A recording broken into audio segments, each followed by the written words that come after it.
સૌરાષ્ટ્રમાં ભાજપ માટે શું કપરા ચઢાણ? રાજકોટ કોંગ્રેસમાંથી એક પણ ઉમેદવારનું ફોર્મ પાછું ન ખેંચાય. વિજયભાઈની કેટલી આજે સૌરાષ્ટ્રને ઉણપ તમને દેખાણી? આ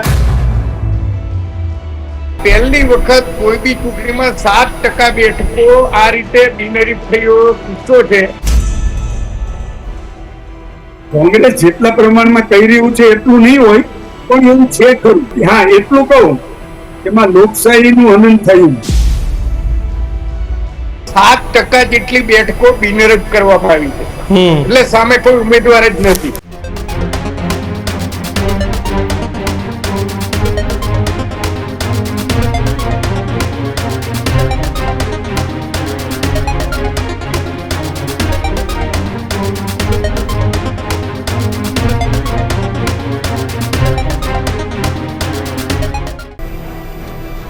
નમસ્કાર, વિશેષ રજૂઆત ગર્જનાત સાથે હું કિશન કાટેલિયા આપનું હાર્દિક સ્વાગત કરું છું. અને હું છું દીક્ષિત ઠકરાર. આજના ગર્જનાતમાં વાત કરીશું સૌરાષ્ટ્ર ભાજપમાં ભૂકંપ કેમ?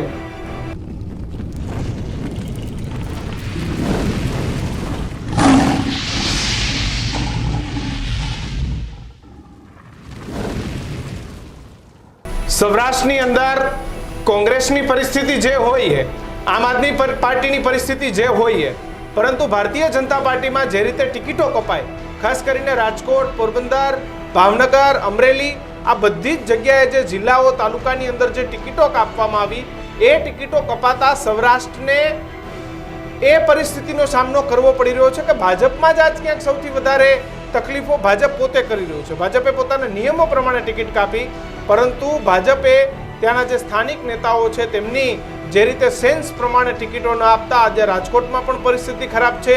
ઘણી બધી એવી જગ્યા છે કે જ્યાં ભાજપની અંદર અંદરો અંદર જ ખટરાક દીક્ષિત એ ચૂંટણીના સમયે વધી ગયો છે. અને એના જ કારણે તમે વિચાર કરો કે ભારતીય જનતા પાર્ટીની યાદી જાહેર થઈ છે, બીજે દિવસે બંધ સજાવી દીધું, તમામ ઉમેદવારોને સ્ટેજ ઉપર બેસાડી દીધા, અને એ જ સમયે એક ઉમેદવાર દિલ્હી દરબારમાંથી પોતાની ટિકિટ ફાઇનલ કરાવીને લઈ આવે છે.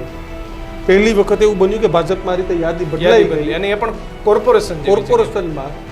એટલે એ વાત ચોક્કસ છે કે જે રીતે વિજય રૂપાણી રાજકોટની રાજનીતિ, સૌરાષ્ટ્રની રાજનીતિને બારીકાઈથી સમજતા હતા, ડેમેજ કંટ્રોલ કરી લેતા હતા, સાથે જ કિશન સોશિયલ એન્જિનિયરિંગ પણ જબરજસ્ત હતું કે ભાઈ અહીંયા આ સમાજને અહીંયા આ. એટલે આજે ગર્જનાત કરવાનું એટલે કે રાજકોટમાંથી લોહાણા સમાજની જે રીતે ક્યાંક બાદબાકી થઈ અને વિરુદ્ધના સૂર ઉઠ્યા, સુપ્રસિદ્ધ અખબાર કિલ્લામાં પણ તેના આર્ટિકલ આવ્યા, તમામ મીડિયાએ પણ કવરેજ કર્યા કે કેમ આ પ્રકારની સ્થિતિ રાજકોટમાં, કેમ સોશિયલ એન્જિનિયરિંગ ક્યાંક ઓછી પડી. આ જ મુદ્દા આજના ગર્જનાત કરું છું. આપણી સાથે રાજકીય વિશ્લેષક અને વરિષ્ઠ પત્રકારો જોડાયા છે. આપણી સાથે નરેશભાઈ દવે જોડાયા છે, સતીશભાઈ મોરી અને પ્રશાંતભાઈ ગઢવી. આ ત્રણેય મહાનુભાવોનું સ્વાગત છે ન્યૂઝરૂમમાં. નરેશભાઈ, આપનું શું માનવું છે? આ પ્રકારની સ્થિતિ કેમ? વિજયભાઈની યાદ કેટલી આવે છે આજે ભાજપને?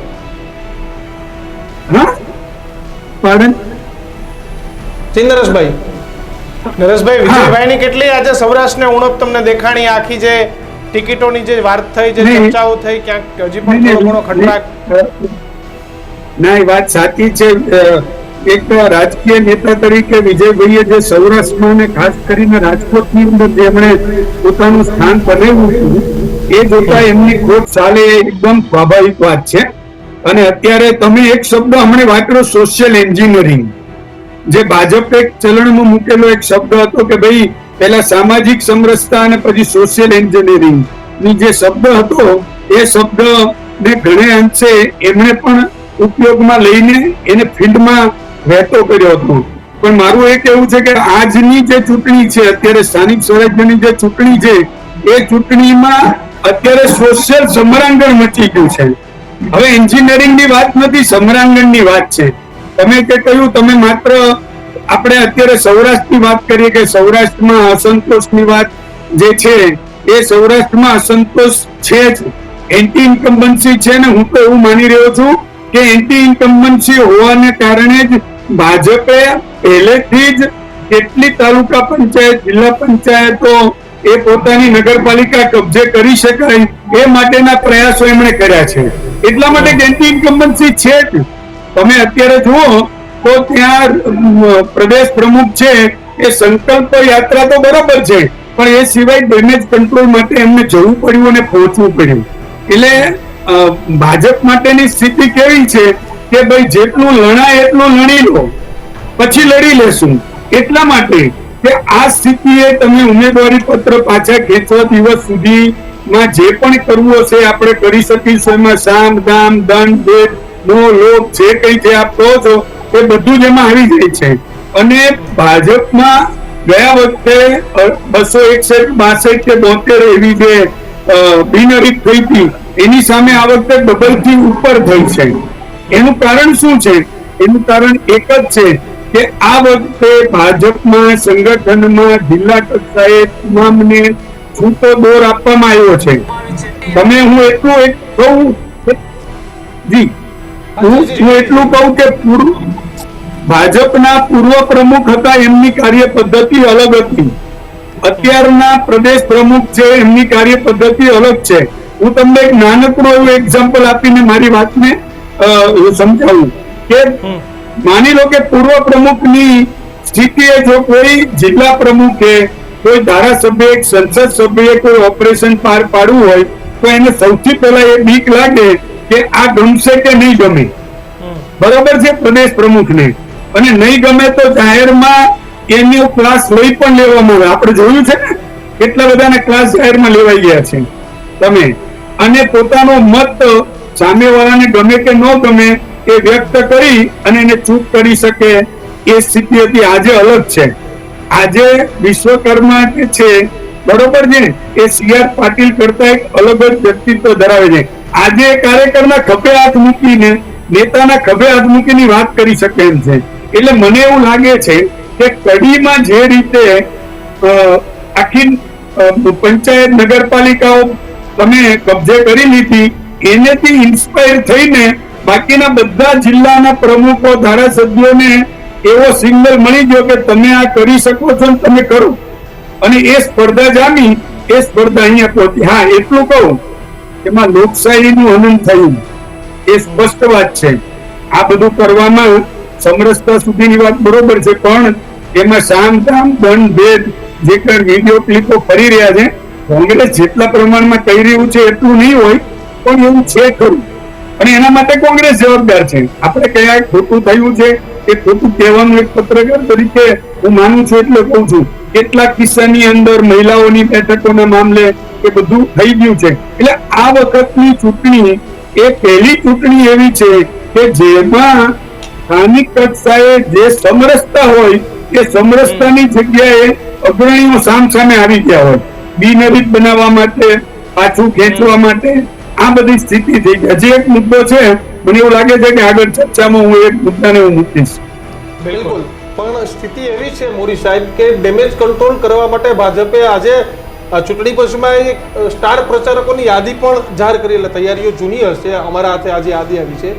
તેમાં ઝોન વાઇઝ પહેલી વખત એવું છે સૌરાષ્ટ્ર, ઉત્તર ગુજરાત, દક્ષિણ ગુજરાત ને મધ્ય ગુજરાત ઉપરના 5-7 નામ કોમન હોય, કોમન, પણ બાકી બધી જગ્યાએ અલગ અલગ સ્ટાર પ્રચારકોની. ભાઈ ઉત્તર ગુજરાત છે તો ત્યાં અલ્પેશ ઠાકોર, હિતુ કનોડિયા, સ્વરૂપજીને જવાબદારી આપી. સૌરાષ્ટ્રમાં મોઢવાડિયા, વાઘાણી, હીરા સોલંકીની એન્ટ્રી. તો શું લાગે છે સતીશભાઈ, આખી ઘટનામાં ડેમેજ કંટ્રોલ થશે? સૌથી પહેલા તો જેમ નરેશભાઈએ કહ્યું ને એ રીતે આપણે જો જોઈએ, અને તમે પણ જે વાત કરી કે ગુજરાતની જે અત્યારે 10,000 કરતા વધારે બેઠકોની જે ચૂંટણી ચાલી રહી છે એ ચૂંટણીમાં 7% જેટલી બેઠકો બિનહરીફ કરવામાં આવી છે. એટલે સામે કોઈ ઉમેદવાર જ નથી અને ચૂંટેલા જાહેર થયા જેવું છે. એટલે આ પહેલી વખત કોઈ બી ચૂંટણીમાં 7% બેઠકો આ રીતે બિનહરીફ થયો કિસ્સો છે. પણ આ બધી પરિસ્થિતિ પાછળ હવે જે મતદાન થશે પછી શું સર્જાશે, લોકોના મનમાં શું હશે એ અત્યારથી કહેવું તો અઘરું છે. પણ એક વસ્તુ કહી દઉં કે ગુજરાતમાં ભારતીય જનતા પાર્ટીનું નેતૃત્વ અગાઉ 1985, 90, 95 કે 2000 સુધી હતું. એ પછી ધીરે ધીરે જે આંખની શરમ અટતી હતી પ્રદેશ પ્રમુખની, પ્રદેશ મહામંત્રીની, એ થોડા ઘણા અંશે કંઈક ઓછું થઈ ગયું એવું લાગે છે. કેમકે ગુજરાતમાં અત્યારે 3-4 ફેક્ટર તમે જોયા નજીકના ભૂતકાળમાં કે પાટણ જિલ્લામાં રબારી વર્સિસ ઠાકોર થયું, બનાસકાંઠા જિલ્લામાં ઠાકોર વર્સિસ ચૌધરી થયું, રબારી વર્સિસ ચૌધરી થયું, અને અત્યારે હાલ તમે જેમ કહ્યું એમ કે રાજકોટમાં રઘુવંશી વર્સિસ આ ભાજપ થઈ રહ્યું છે. એ બધી જે પરિસ્થિતિ અત્યાર સુધી સોશિયલ એન્જિનિયરિંગનો પોઝિટિવ ઉપયોગ થતો હતો, હવે સોશિયલ એન્જિનિયરિંગનો પોતાના સ્વાર્થ માટે કે પાર્ટીના જીતાડવા માટે ઉપયોગ થઈ રહ્યો છે એવું લાગી રહ્યું છે. અને જે જૂની કહેવત છે કે ઘરડા ગાડા વાળે, એ રીતે કડીમાં જે થયું મહેસાણામાં થયું, એમાં હું માનું છું ત્યાં સુધી નીતિનભાઈ જેવા સંપૂર્ણ સક્રિય હોય તો જ આ શક્ય બને. જે પીઢ રાજકારણી છે, સમજુ છે અને વ્યૂહરચનાને બરાબર સમજી શકે એવા રાજકારણીથી આ શક્ય બન્યું એવું લાગે છે. પણ મોરી સાહેબ, જે સ્ટાર પ્રચારકો ઉતાર્યા છે એમાં ભાજપ હોય, કોંગ્રેસ હોય કે આમ આદમી પાર્ટી હોય, ભાજપમાં તમને દર વખતે નવા સ્ટાર પ્રચારક હશે. એવું નહીં કે આ 10 જણા વારેખેર બનાવવાના જ છે, પણ કોંગ્રેસ અને આપમાં એ ફિક્સ થઈ રહ્યું છે. કોંગ્રેસમાં તમે સ્ટાર પ્રચારક જો કોંગ્રેસમાં પેલા 10 નામ તો વર્ષોથી આવતા એક જ હોય એમ. પણ આ વખતે પહેલી વાર જોયું કે મહિલાઓને અને યુવાનોને ક્યાંક છે કે ભાઈ પ્રગતિ થોડોક સમાવેશ થયો છે. પટેલ થોડો સુધારો યુવાનોને અને મહિલાઓને તક આપી છે, એટલે એમને એવું હોય કે સ્ટાર પ્રચારકોમાં વધારે ફોલોઅર્સ હોય, સોશિયલ મીડિયામાં જેની વધારે કઈ વ્યુઅરશિપ આવતી હોય એવા લોકોને આપણે સ્ટાર પ્રચારકમાં રાખીએ. પણ હું માનું છું ત્યાં સુધી ફોલોઅર્સ અને વ્યુઅરશિપ એ અલગ વસ્તુ છે, અને આ ચૂંટણી એકદમ ગ્રામ્ય લેવલની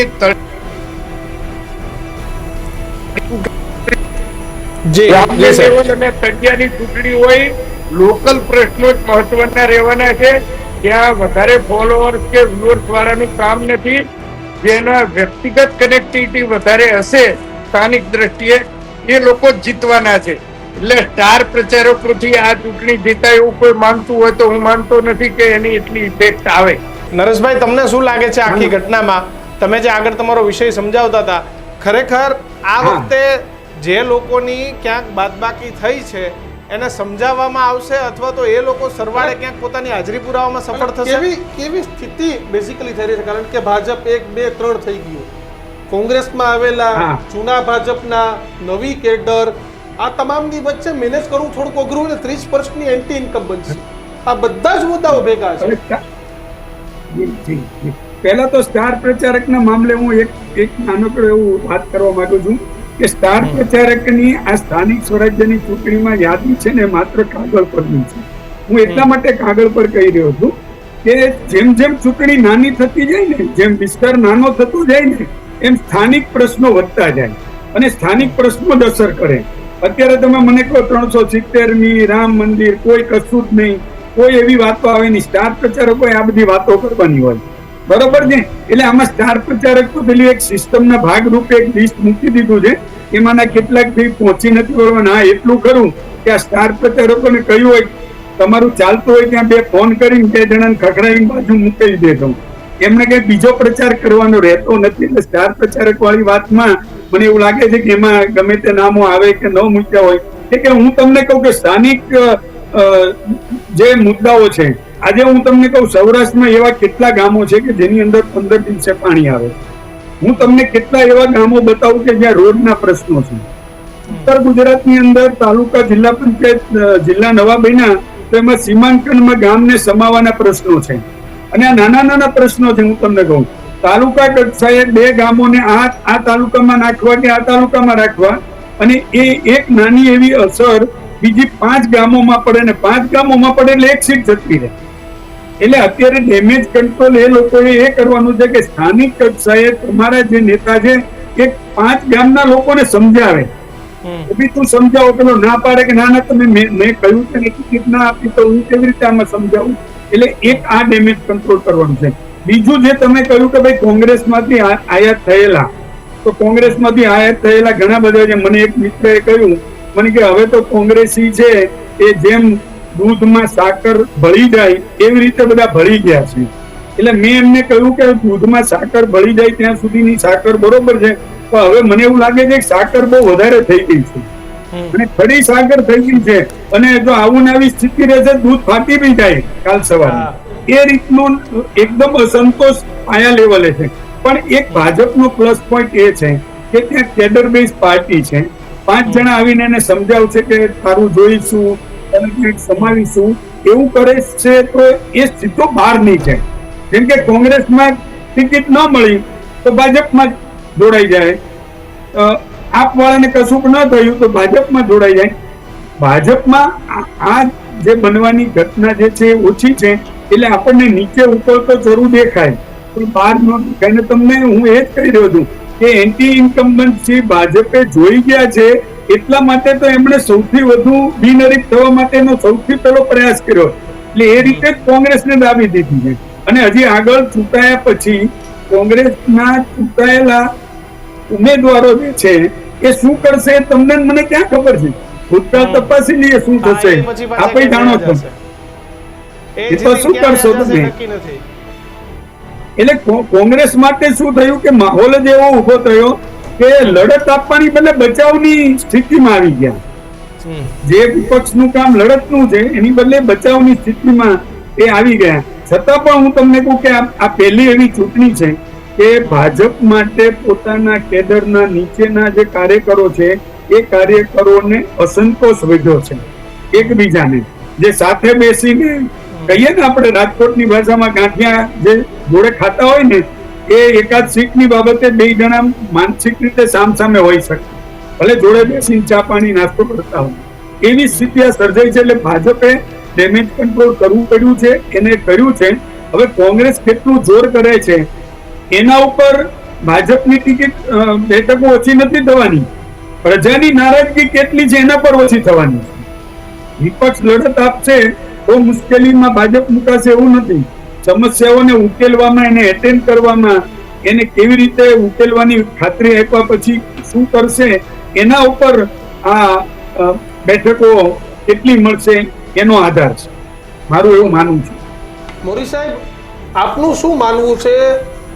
ઓપરેશન આ ચૂંટણી સ્થાનિક મુદ્દાઓ CR પાટીલનો હતો, જગદીશ વિશ્વકર્માની સ્ટ્રાઇક રેટ જાળવી રાખશે એક પ્રકારની જીત થશે કે પછી આ વખતે થોડું અઘરું લાગે? કે જેવી રીતે બિનહરીફ થયું છે એ રીતે અઘરું દેખાય છે. એ આપણે રિઝલ્ટ આવશે એટલે 28મી ખ્યાલ આવશે. પણ અત્યારે તો અઘરું દેખાય છે, કેમ કે પ્રદેશ પ્રમુખને જાતે રાજકોટ દોડી જવું પડે. અગાઉ એવું હતું 95માં કે 97 ના બળવા વખતે કે રાજકોટ હોય એટલે વજુભાઈ વાળા કે એટલે ફાઇનલ થાય, વિજય રૂપાણી કે એટલે ફાઇનલ થઈ જાય. એવી પરિસ્થિતિ આજે રહી નથી. કે હજુ ચૂંટણીને અઠવાડિયું બાકી છે, જુદા જુદા સમાજોની નારાજગીઓ વ્યક્ત થતી રહે એટલે પાર્ટી માટે અઘરું થઈ જાય. સાહેબ, શું પરિણામ જુઓ છો? કેવા પ્રચારના મુદ્દા હોવા જોઈએ, કેવા પ્રચારના મુદ્દે પ્રચાર થઈ રહ્યો છે અત્યારે? અત્યારે ખરેખર સ્થાનિક સમસ્યાઓ ઉકેલવાની દ્રષ્ટિથી પ્રચાર થવો જોઈએ. આમાં અત્યારે આજની તારીખે પણ ભાજપે સ્થાનિક મુદ્દાઓના બદલે વડાપ્રધાન નરેન્દ્રભાઈના નામે વોટ માંગવા જવું પડે છે. એ ખરેખર આ સ્થાનિક સ્વરાજની ચૂંટણીમાં ના હોવું જોઈએ. અને સ્થાનિક વિકાસ કર્યો હોય એ વિકાસના મુદ્દાઓ ગણાવી અને પછી પ્રચાર કરવો જોઈએ. બિલકુલ. તો આભાર દવે સાહેબ અને મોરી સાહેબ બંનેનો અમારી સાથે જોડાયા અને ગર્જનાત્મક ચર્ચા કરીએ બદલ. તો રાજકોટમાં ખાસ વિજય રૂપાણી અને સ્ટાર પ્રચારકોના મુદ્દાને લઈ અને અમારી આ વાત હતી. પણ સૌથી મોટો સવાલ એ કે સૌરાષ્ટ્રમાં ભાજપ માટે શું કપરા ચઢાણ? સૌથી મોટી વાત એ કે ભાજપે તમામ જગ્યાએ ઉમેદવારોના ફોર્મ પાછા ખેંચાવ્યા કિશન, પણ રાજકોટ કોંગ્રેસમાંથી એક પણ ઉમેદવારનું ફોર્મ પાછું ન ખેંચાય. ક્યાંક રાજકોટ શહેર કોંગ્રેસના પ્રમુખ ની પણ આ કૂટનીતિ સામે આવી છે, ક્યાંક ભારતીય જનતા પાર્ટીમાં જ્યાં બખેડો હતો તેની પણ આ સ્થિતિ છે. પણ તમામની વચ્ચે સૌરાષ્ટ્ર ભાજપનું શું તે એક સૌથી મોટો સવાલ છે અને તેને જ લઈને અમે ગર્જનાત કર્યું છે. તમારું શું માનવું છે તે કોમેન્ટ બોક્સમાં જણાવજો. હજુ પણ તમે અમારી ચેનલ લાઈક શેર કે સબસ્ક્રાઇબ નથી કરી તો અત્યારે જ કરી દેજો. અને GTPL 285 નંબર પર ન્યૂઝરૂમ ગુજરાત આવી ગઈ છે, તો જેટલો જ પ્રેમ ડિજિટલ પર આપ્યો એટલો જ ટીવી પર આપતા રહો. નમસ્કાર. નમસ્કાર.